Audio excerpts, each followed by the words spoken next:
Vamos dar início às nossas aulas a respeito de introdução à lógica matemática. Neste primeiro momento, vamos falar alguns conceitos básicos, e à medida que a gente for passando as nossas aulas, nós vamos aumentando um pouco o nível a respeito dos conteúdos.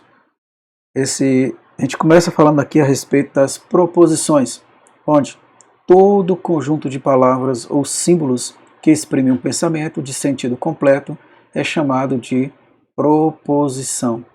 Então, se eu estou aqui com um conjunto de palavras ou símbolos, nós dizemos que se elas exprimem um pensamento completo, ela é chamada de proposição. Exemplo, a Lua é um satélite da Terra. Outro, Recife é a capital de Pernambuco. Já a respeito dos axiomas em lógica matemática, nós temos primeiramente o princípio da não contradição, onde uma proposição não pode ser verdadeira e falsa ao mesmo tempo. Ou a proposição ela é falsa ou ela é verdadeira. Já o princípio do terceiro excluído, que é bem interessante, que toda proposição ou é verdadeira ou ela é falsa. Ou seja, isto é, verifica-se sempre um destes casos e nunca um terceiro. Por isso que ele diz terceiro excluído. Eu só posso ter que a minha proposição é verdadeira ou falsa e nunca um outro. Nesse caso, o exemplo, Vasco da Gama descobriu o Brasil, isso aqui seria uma afirmativa falsa. Voldante escreveu os Lusíadas, ou seja, também é falso. Já com respeito a uma proposição, nós temos valores lógicos para essa proposição. E chama-se um valor lógico de uma proposição a verdade, se a proposição ela é verdadeira, e falsidade, se ela é falsa. Assim, pelo princípio da não contradição e do terceiro excluído, temos: toda proposição tem um e só um dos valores, ou ele é verdadeiro, ou ele é falso. Exemplo, o mercúrio é mais pesado que a água. E aí você me diz, isso aqui é verdadeiro ou é falso? Segundo, o Sol gira em torno da Terra. Isso é bem simples. A gente sabe que isso aqui é falso. Bom, com respeito às proposições, elas podem ser de dois tipos. Elas podem ser simples ou elas podem ser compostas. Quando ela é simples, no caso, ela também pode ser chamada de atômicas. E quando ela é composta, ela também pode ser chamada de moleculares. E por definição, uma proposição simples é aquela que não contém nenhuma outra proposição como parte integrante de si mesma. E uma observação importante é que nós vamos designar essas proposições simples por letras latinas minúsculas, P, Q, R, S, a qual chamaremos estas letras de proporcionais. Exemplo, Carlos é careca, Pedro é estudante, o número 25 é um quadrado perfeito. Com respeito a proposições compostas, é aquela formada por duas ou mais proposições. Neste caso, uma observação importante é que nós vamos designar essas proposições compostas por letras maiúsculas do nosso alfabeto. Exemplo, Carlos é careca e Pedro é estudante. Carlos é careca ou Pedro é estudante. Veja que aqui no primeiro caso eu usei o conectivo I, no segundo o. Opa, a gente não vai falar a respeito dos conectivos mais adiante, tá? E como eles se comportam. Bom, já com respeito aos conectivos, como eu acabei de falar, esses conectivos chamam-se conectivos palavras que se usam para formar novas proposições a partir de outras. Neste caso, nós temos os conectivos usuais em lógica matemática, como sendo o i, o ou, o se, então, o se e somente se. Aqui faltou uma pequena vírgulazinha. Ok? Vamos lá. Bom, com respeito a esses conectivos, nós temos uma classificação. E a primeira que nós temos é a conjunção. Nessa conjunção, é o resultado da combinação de duas proposições ligadas pela palavra e, que será substituída pelo símbolo voltado aqui para baixo. No caso, quais são as palavras que representam essa conjunção? Nós temos o mais, todavia, contudo, no entanto, visto que, enquanto, além disso, embora. Por exemplo, Maria foi ao cinema e Marta foi ao teatro. Nós temos José, jogador de futebol, e Leandro seguiu a carreira de medicina. André foi ao baile, mas Maria ficou em casa. Alguns exemplos em que nós podemos olhar aqui as palavras que representam essa conjunção. Tá? Já com respeito à disjunção, também é uma combinação de duas proposições, só que agora a gente vai usar a palavra ou, que será substituída por este símbolozinho. Tá? Bom, uma observação importante, na linguagem coloquial, ou seja, no nosso dia a dia, essa palavra ou pode ser empregada em dois sentidos, o inclusivo ou exclusivo. No entanto, para nós, esse nosso ou, que nós chamamos aqui no cálculo proposicional, somente vai ser utilizado de forma inclusivo, tá ok? Um exemplo, Maria foi ao cinema ou ao teatro. José será jogador de futebol ou seguirá a carreira de medicina. Uma próxima classificação desses conectivos, nós temos a condicional, que nesse caso, essa condicional, quando nós pudermos escrever da seguinte maneira.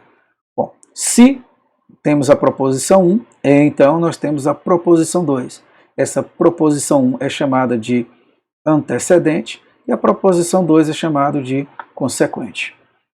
Bom, por exemplo, se Alberto é poliglota, se o Alberto, então fala várias línguas. Se Fernando é inteligente, de novo, ou se eu sou gênio. Mas cadê a palavra então? Mas veja o sentido dessa frase. Se Fernando é inteligente, então eu sou um gênio. Aqui observe que vou repetir duas vezes a palavra eu. Considere apenas uma. Se o Brasil for campeão, então eu vou para o Japão. Se todos os homens são mortais e Sócrates é um homem, então Sócrates é mortal. Veja bem, ó. Se, então. Tome cuidado que aqui ele usa um outro conectivo. Depois a gente vai tratar a respeito da nomenclatura quando tiver mais de um conectivo. Ok?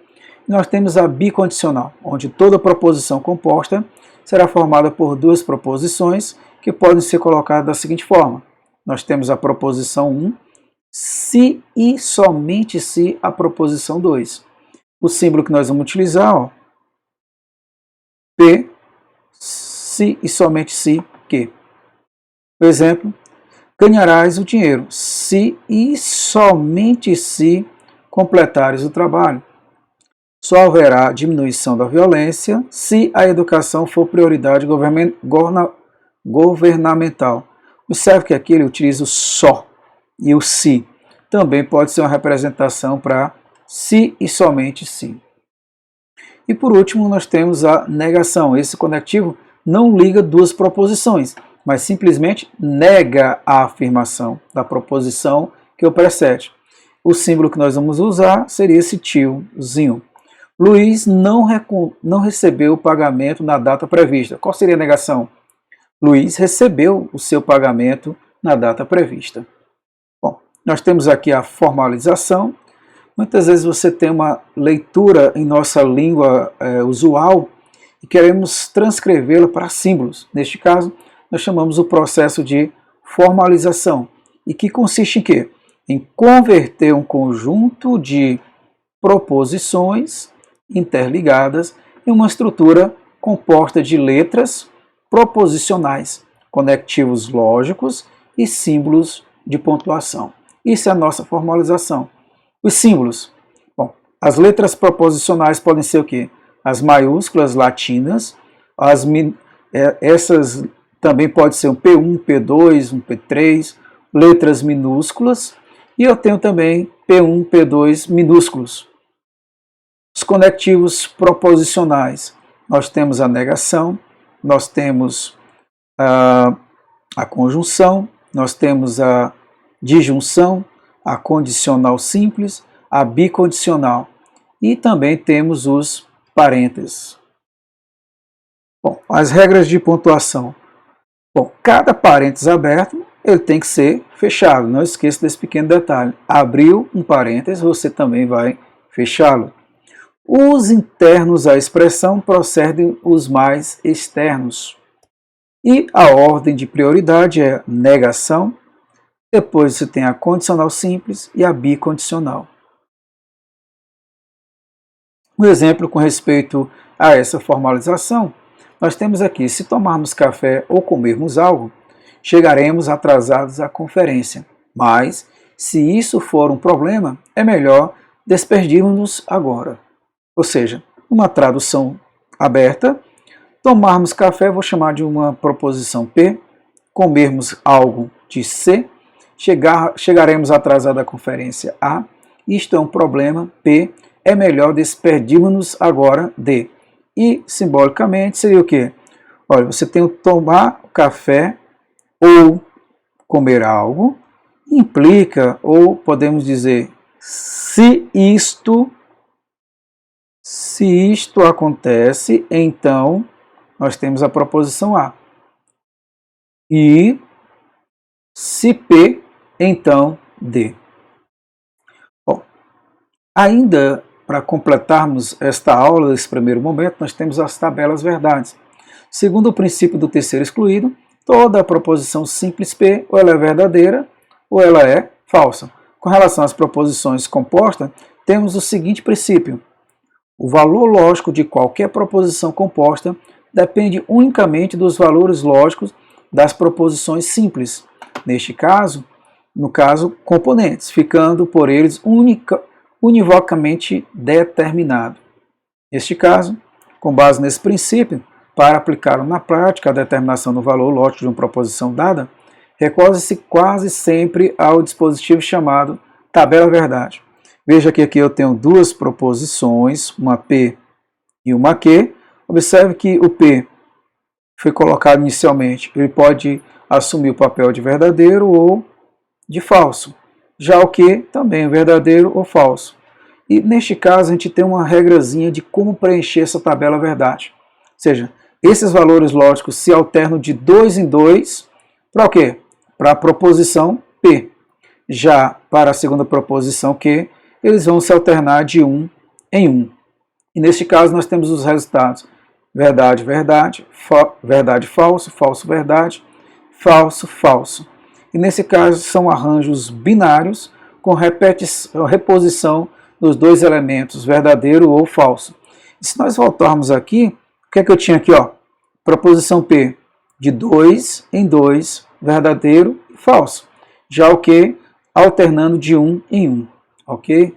Então, dando continuidade aqui, só que o valor lógico de uma proposição simples, ele P é representado por V de P. E aqui encerramos nossa primeira aula a respeito de introdução à lógica matemática, trazendo alguns conceitos básicos para você. Obrigado, até a próxima.